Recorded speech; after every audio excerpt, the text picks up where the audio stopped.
এই লুঙ্গি আর শার্ট ছাড়া আর কিছুই নাই ভাই। এর খাতাটা বের করতে পারলেও এই মাসের টাকাটা উঠাইতে পারতাম, ৫-৬ লাখ টাকার উপরে বাকি।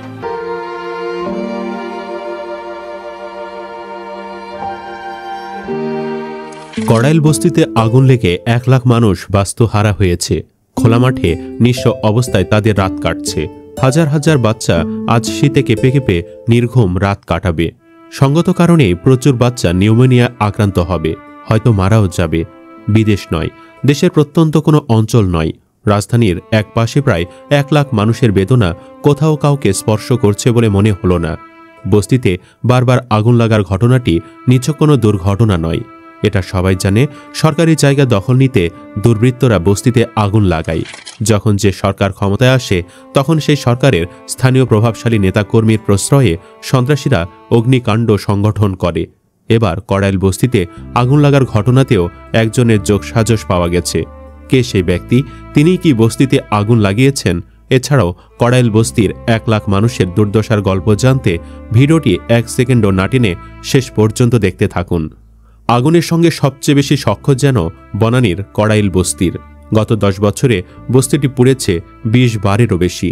গত ৩ বছরে ৬ বার পড়ে আগুনে, এর মধ্যে ১ বছরে পড়ে ৩ বার। এসব আগুন স্বাভাবিক কারণে লেগেছে এমনটা মানতে নারাজ বস্তিবাসী। তাদের অভিযোগ, এসব আগুন নাশকতার অংশ। এর আগে ভোরে রাজধানীর পল্লবীর ইলিয়াস মোল্লা বস্তিতে ভয়াবহ আগুনে পুড়ে যায় প্রায় ২,০০০ ঘর। ওই আগুনেও নাশকতার অভিযোগ করেন বাসিন্দারা। কড়াইল বস্তিতে ৩০ বছর ধরে বসবাস করছেন সাইফুল ইসলাম। তিনি বলেন, একটা বস্তিতে যখন বারবার আগুন লাগে তখন আপনাকে বুঝতে হবে এটা স্বাভাবিক কোনো আগুন নয়। আগুন লাগার কারণ যাই হোক না কেন, আগুনটা যে লাগানো হচ্ছে এটা বস্তিবাসী বিশ্বাস করে ফেলেছে। কারা আগুন লাগাতে পারে, কারো উপর সন্দেহ আছে কিনা জানতে চাইলে সাইফুল মুঠোফোন বের করে একটি নিউজের স্ক্রিনশট দেখান। মোবাইল হাতে নিয়ে দেখা গেল নিউজটি বিডি নিউজ 24-এর।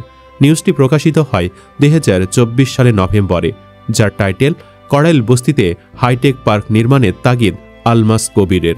সাইফুল মনে করেন, আলমাস কবিরের মতো ধনী ব্যক্তিরাই কড়াইল বস্তি উচ্ছেদ করে এখানে পার্ক নির্মাণ করতে চায়। এখন কারা আগুন দিয়েছে তা আর না বললেও চলে। উল্লেখ্য, নিউজটিতে দেখা যায় রাজধানীর কড়াইল বস্তিতে হাইটেক পার্ক নির্মাণের পরিকল্পনা বাস্তবায়নের তাগিদ দেন Bangladesh association of software and information সার্ভিসেসের সভাপতি সৈয়দ আলমাস কবির। তিনি বলেছিলেন, আমাদের মহাখালীতে যে কড়াইল বস্তি আছে সেখানে হাইটেক পার্ক করার কথা ছিল, সেটার প্ল্যান করা আছে।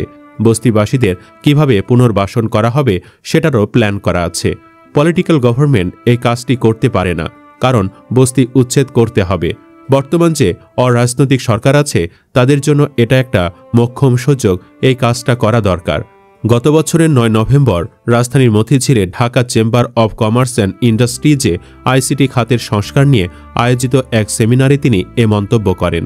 ৯০ একর জমি নিয়ে গড়ে ওঠা ৮০,০০০ মানুষের এ আবাসস্থলে ঢাকার সবচেয়ে বড় বস্তি। গুলশান ও বনানীর মাঝামাঝির এ বস্তিতে মহাখালী আইটি ভিলেজ গড়ার পরিকল্পনা ছিল আওয়ামী লীগ সরকারের।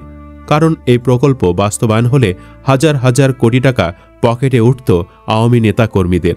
আর এজন্যই প্রায় ৮-১০ বার আগুন লাগানো হয় এখানে। সে বক্তব্যে আলমাস কবির বলেন, এখানে যদি একটা ভালো হাইটেক পার্ক করা যায়, শহরের মধ্যে অবস্থিত হওয়াতে এখানে সবাই এটাতে ইনভেস্ট করবে। শুধু আমরা না, অনেক বিদেশি কোম্পানি এটাতে ইনভেস্ট করবে বলে আমি বিশ্বাস করি। বস্তিবাসীর দাবি, হাইটেক পার্ক নির্মাণের জন্যই এখানে আগুন লাগানো হয়েছে।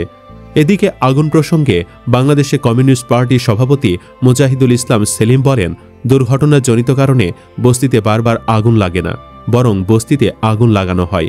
এতে কারো কোনো সন্দেহ নেই। বস্তি উচ্ছেদ করে সেখানকার জমিতে অন্য কিছুর পরিকল্পনা করা হচ্ছে। সবগুলো আগুনেই কায়েমি স্বার্থান্বেষী মহল, প্রশাসন ও রাজনৈতিক দলের লোকজন জড়িত বলে আমি মনে করি। এই ব্যবস্থায় বারবার আগুনের জন্য দায়ী। এখানে ব্যক্তি স্বার্থ জড়িত। ব্যক্তি স্বার্থ হাসিল না হওয়া পর্যন্ত বারবার আগুনের ঘটনা ঘটবে। এখানে আমাদের দাবি হলো পুনর্বাসন ছাড়া কাউকে উচ্ছেদ নয়। কড়াইল বস্তির যারা ক্ষতিগ্রস্ত তাদের আগে ওই জায়গাতেই বসবাস ও খাবারের ব্যবস্থা করতে হবে। যাই হোক, চলুন বস্তিবাসীর দুর্দশার দিকে তাকানো যাক। কড়াইল বস্তিতে এই আগুনে প্রায় ১ লাখ মানুষ এক মুহূর্তে বাস্তুহারা। রাজধানীর পাশেই এত বড় বিপর্যয়, কিন্তু মানুষের অনুভূতিতে যেন ঢেউ লাগে না। কারণ আমাদের সমাজ দুঃখ দেখে না, দেখে আগে দোষীকে। বস্তি আসলে মানুষের শেষ আশ্রয়। যাবার আর কোনো জায়গা না থাকলে মানুষ বস্তিতে টিনের ঘর তুলে বাঁচে। এই ঘর পুড়ে গেলে শুধু বাসা নয়, পরিবারও ভেঙে যায়। কেউ ফুটপাতে, কেউ ব্রিজের নিচে, কেউ হাসপাতালের বারান্দায় রাত কাটায়। ধীরে ধীরে তাদের জীবন পিছলে পড়ে। নেশা, অপরাধ, ভিক্ষে, আর আমরা তাদের দেখি রাস্তায় পড়ে থাকা ময়লার মতো। আমরা নিজেদের সুরক্ষার জন্য দালান তুলতে তুলতে, সোসাইটি বানাতে বানাতে তাদের ঠেলে দিতে থাকি আরও দূরে। তবু প্রশ্ন করি না, এই মানুষগুলো আসে কোথা থেকে? সবাই তাড়ালে এরা যাবে কোথায়? বছরের পর বছর নিয়ম করে বস্তি উজাড় হয়, আর সেই জায়গায় উঠে যায় দালান, মার্কেট, অফিস। সরকার বদলায়, শহর বদলায়, কিন্তু যাদের ঘর পুড়েছে তাদের জন্য জায়গা আর হয় না। আজ যারা খোলা মাঠে শুয়ে আছে, কাল যারা ঠান্ডায় অসুস্থ হবে, তাদের কাছ থেকে আমরা কেন আশা করি যে তারা সভ্য মানুষের প্রতি সদয় হবে? কেন মনে করবে না তারা আলাদা জাত? সুযোগ পেলে তারা কেন ব্যাগ টেনে নেবে না? গৃহহীন মানুষ সব দেশে আছে, কিন্তু আমাদের দেশে যেভাবে বস্তি উচ্ছেদে হাজার হাজার মানুষকে রাস্তায় নামানো হয়, সেরকম নিষ্ঠুরতা বিরল। কুকুরকে তাড়িয়ে দেওয়া যায়, মেরে ফেলাও যায়, মানুষকে নয়।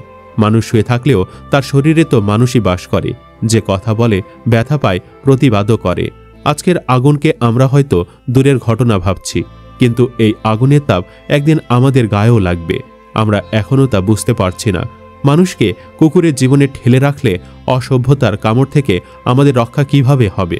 উল্লেখ্য, রাজধানীর কড়াইল বস্তিতে আগুনে প্রায় 1500 ঘরবাড়ি পুড়ে গেছে বলে জানিয়েছেন ফায়ার সার্ভিসের পরিচালক লেফটেন্যান্ট কর্নেল মোহাম্মদ তাজুল ইসলাম চৌধুরী।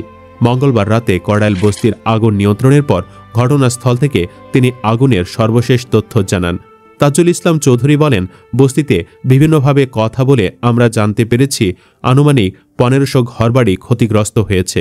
তবে তদন্তের পর জানা যাবে আসলে কত ঘরবাড়ি পুড়েছে।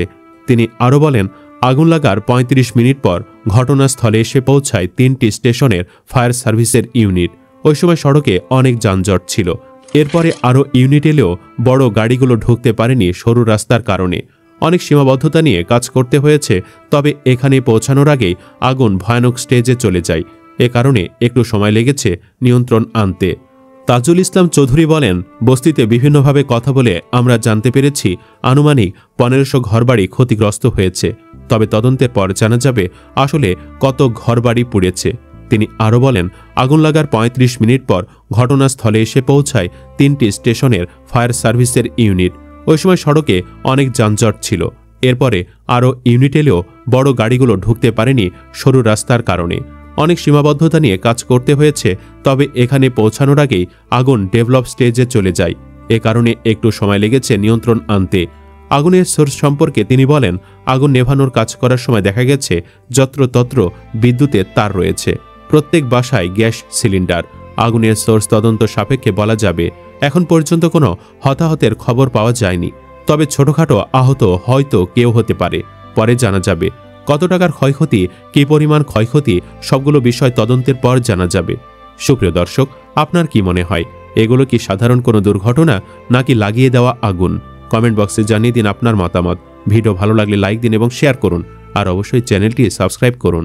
ধন্যবাদ।